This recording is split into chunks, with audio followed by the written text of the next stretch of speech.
In this video, we're going to be talking about blood pressure. What is it? Why are we doing it? And what does the blood pressure cuff really even do? So, blood pressure. Blood pressure is looking at, that number is looking at what the pressure is in the heart when the blood is being squeezed on that arterial wall. So the pressure that's being created from the blood coming from the heart and being pushed onto the arterial walls, that is what the blood pressure is reading. So then why do we have two numbers? Well, the systolic is the squeeze of the heart. Think S and S. So as the heart is squeezing, you would think that that pressure would be the highest as that pump is pushing that blood out into the arterial walls. That systolic is usually the higher of the numbers. Systolic is on the top, while the denominator is going to be your diastolic. So the diastolic, I want you to think of relax, because while the ventricles are relaxing, they're being filled, there's still a blood that's moving around.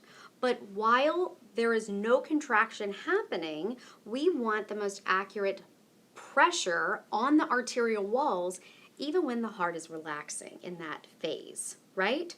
So our systolic, I want you to think squeeze. And the diastolic should be a lower number, because when the heart is not pumping that blood through and squeezing, it should in fact be a lower pressure, okay? So that's your diastolic, and that's going to be your denominator. Okay, so those are the two numbers. That's what we're looking at, the systolic over diastolic.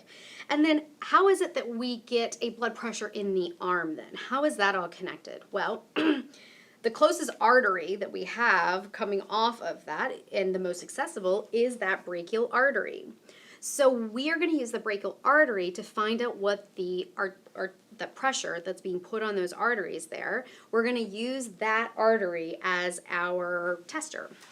So the brachial artery, remember anatomy, it comes down on the inside and then starts to swing around. It's just up underneath this bicep, and in babies we can check that brachial pulse here, right? Because that's where that runs. However, in adults, we have too much muscle tissue and too much adipose tissue to check it there. So nobody should be checking anybody's brachial pulse up here.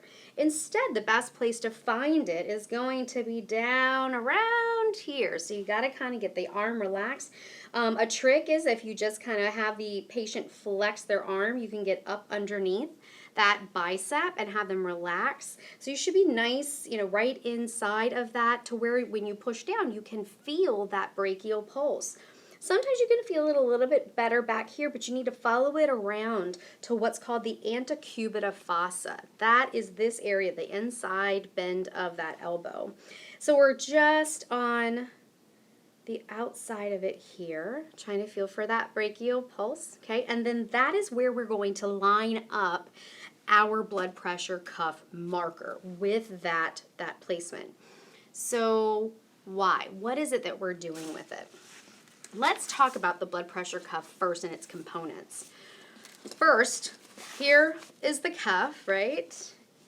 Inside of the cuff, and a lot of these are sewn in, so you may not be able to do this with your blood pressure cuff. But this is the bladder, okay? This is the bladder that is going to be filled with air when you use your bulb to start pumping up the air. And as you do that, you can see that it starts to fill with air, okay? Now, when that's happening, when it is filling with air, this bladder that sits inside of here, its job is to slowly stop the blood flow through the brachial artery. That makes sense, right? Because if we can occlude the artery altogether and then slowly let the blood back flowing through, then the way that the pressure gradient works, it kind of is going to go in our favor, because as soon as the pressure gradient, as we release the blood flow or release the air from this bladder and allow more blood flow to come through that brachial artery, as soon as the squeeze from the heart is strong enough to push the blood through, it's going to read on our sphygmomanometer, okay? It's going to read on this part, on our gauge. We'll call it a gauge. This whole thing is called a sphygmomanometer. You can throw that. It's a good Jeopardy question, okay? But this we're going to call a gauge. So as the pressure gradient starts to balance and equal that first squeeze of the heart, right? That squeeze, that systolic squeeze where it's going to be the highest pressure. As soon as that pressure is the same as what airflow is in here, it's going to give you a reading, okay? You're going to look at that number and it's going to be that reading. And that number on the gauge is what equals the pressure in the heart as it pushes that blood out during systole. Okay, so this is recorded in milligrams of mercury. That's a pressure. Okay, so again, as we release this, I'm going to kind of tuck it back in here so you can see, right? We're going to open up the valve too. I'm going to release that air. Okay, and so as we slowly release that, we're going to get that very first squeeze of, it's going to be strong enough to push that blood flow through that brachial artery. And when that happens, you are going to hear what's called a Kurakov sound, okay? So you hear a Kurakov sound, which is your very first sound. It's a mix of kind of a knock and a thump. Okay? And that very first sound that you hear, that very first Kurakov sound, that is indicating that the pressure in the heart, that at that pressure is strong enough to push the blood through, the very first part of that blood through, which tells us that's the most of that pressure gradient on that arterial wall. So that number and that sound that you very first hear, that is going to be your systolic value. Okay, so that's how we establish the systolic value. Now, as we continue to do this, right, and get our blood pressure, we're releasing more and more air from this. So a lot of people think that the bulb is where we blow up, the air. The valve is where we control the air release of it. And it should be nice and smooth. If it's not, get some oil, and you can put it in there and get it a little bit smoother for you. But as we release a little bit of air, a lot of people think that once you just open it, that's all you have to do is just kind of open it and then it'll do its job from there. But actually, you have to finesse the valve a little bit because if you think about it, if you release just enough air, but you still have a good occlusion of that artery with the air that's in here, eventually that pressure gradient is going to balance right back out again. So once you open it and get that gauge going and the pressure is dropping and you hear that first Kurakov sound, you're going to hear many more Kurakov sounds in between that. You want to make sure that you're opening the valve so that it doesn't keep levitating in one place. Like if that gauge just keeps bouncing on the same number over and over, you've hit, you have too much occlusion, like you have too much pressure on your side on that air, on the bladder itself. So you're going to need to release that air a little bit more to allow the blood flow to continue to move through, okay?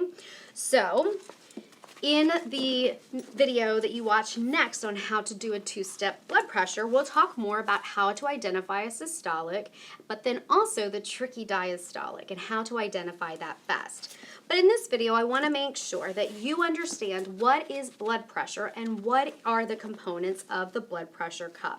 So the bladder is the big thing because it has to be big enough to occlude the artery, and we want a good pressure behind it. We don't want too much pressure where we have to keep blowing it up, and we still can't occlude it because the bladder isn't big enough to occlude the blood flow.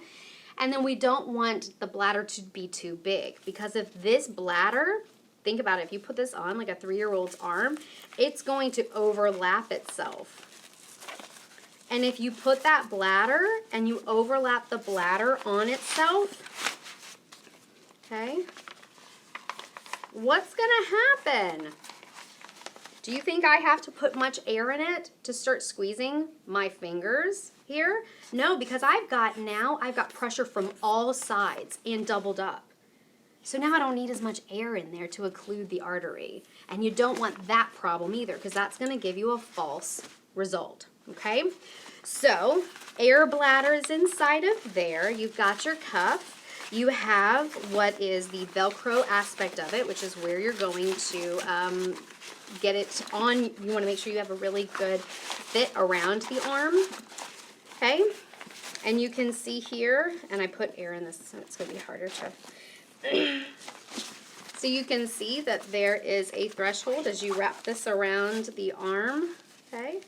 You want to make sure that you get the Velcro on, and then you want to push it together so you get a good seal. Otherwise, it's going to pop off, but you have to have a good seal around it to keep this in place. The other thing I want to show you is that you have an artery marker. So just like what we were talking about with finding that brachial artery, on your blood pressure cuff, doesn't matter what kind you have, you should have some sort of marker. Some of them will have a right arm and left arm marker, but this one here has one marker, and you want to make sure that this is lined up with where you are feeling that brachial pulse. Okay, so this should always be lined up with that. So again, you've got your cuff, your bladder, there's the Velcro in there. We'll show you in the next video how to pick the proper size for your patient. This is your tubing that connects to your bulb, or insufflator. Okay, this is your bulb, and then the valve, which I will tell you that the finesse of the valve is the trick to being able to do blood pressures, manual blood pressures really well. And then we have the meter, right? The sphygmomanometer, that's what all of this is. This is your gauge of it. Okay, on the back here, you might have a little clip or some way to put this onto some material to keep this in place, so you can look at that and see what you have available for you on that. On this cuff and a lot of the other ones, there will be some sort of loop here where you can slide your clip up underneath and hang your gauge from there, or you can use the little clip here to get it to hang as well. Okay. And again, put your names on your blood pressure cuffs so that you know which one is yours, because again, very easy for other people to have the same one. You don't want yours walking off, okay? Note that the tubing does go on to the bottom of the gauge, and it can come off. I'm not going to pull it all the way off, but it can come off. The same with the bulb, okay? This also can come off. Read your manual, though, before you break anything. This will come off. I'm not going to do it because it's got a great seal. But it should, the tubing should meet the metal piece here, so you may just want to check all that your tubings. The tubing that goes to your bladder, though, is there, and you don't want to touch that or move that, okay? That's connected to the inner bladder to contain all the air, make sure you don't have any leaks, okay? So that concludes the everything you need to know on blood pressure, why we do it, what a systolic and a diastolic, what it really means and what we're looking at, and then all the parts of the blood pressure cuff that you need to be successful.